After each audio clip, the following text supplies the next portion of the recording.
Chapter 1. You don't go to heaven, you grow to heaven. The life so short, the craft so long to learn. Chaucer. There is a home, an everlasting house, where the tributaries of life gather together.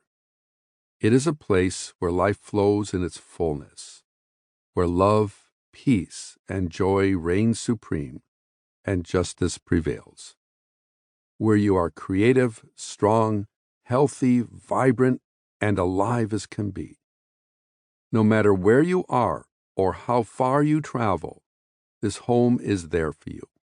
When you feel lost, sad, desperate, or forgotten, the everlasting house is there to warm the heart and stir the soul.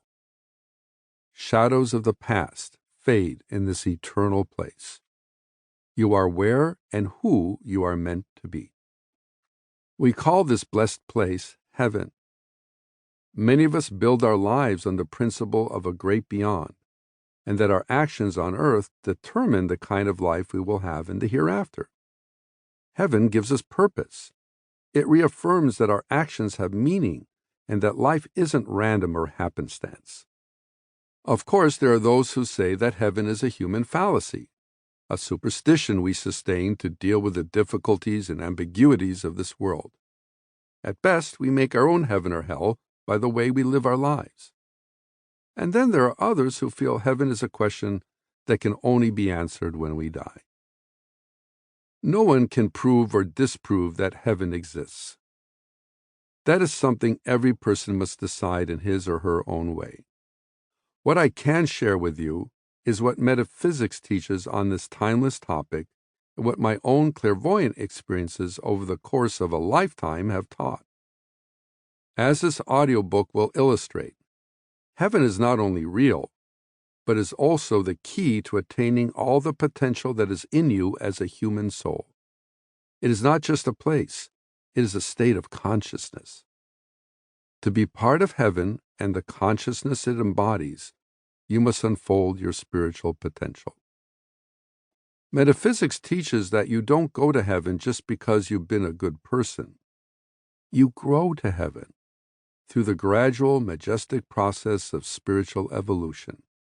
To become a citizen of heaven, you must first unfold all that you are capable of becoming, which means learning to express every goodness, every talent, every character strength, and all of your spiritual power.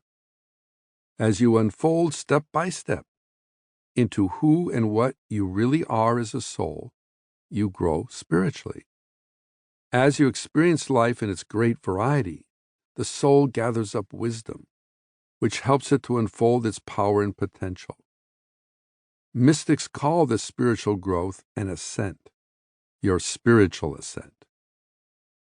If you are listening to this audiobook, it likely means you have had a spiritual awakening, or that something has stirred your interest in understanding the greater life. The goal of this audiobook is to motivate you to make your spiritual path a stronger priority and to give a clear picture of what spiritual growth is about and what the road to heaven looks like. To do this, we will take an extraordinary journey through many spiritual dimensions that exist in the hereafter. I will share with you some of my own clairvoyant experiences in the spirit worlds to inspire you to live a fuller, more rewarding life. Meditative exercises will be offered to help increase your awareness of the spiritual realms and your potential as a human soul. Defining heaven. Understanding heaven means many things.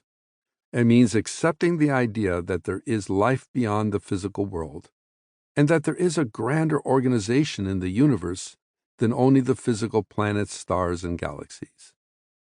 It means there is a greater intelligence that inspires, supports, and interacts with us on a daily basis, and that life does have purpose, even when we feel lost or helpless.